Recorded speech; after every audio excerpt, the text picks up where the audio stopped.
In this video, I'll be showing you how to turn off read receipts on iPhone. It's a very simple method, so if you find this video helpful, be sure to drop a like and subscribe.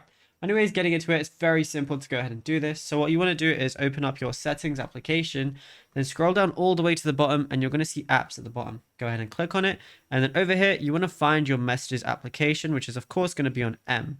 Now go over to it. And then what you want to do is find send read receipts.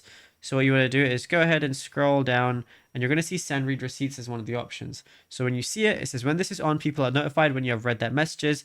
This enables read receipts for all conversations. All you want to do to turn it off is switch that toggle off and then that's it. It's now going to be disabled.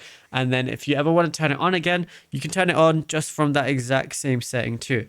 And yeah, it's literally as simple as that. There is nothing else to it. And the cool thing is that you could do this on literally any iPhone you have as well, whether you're on iOS 18 or 26. Now, if you found this video helpful, be sure to drop a like and subscribe and check out other tutorials on the channel as well.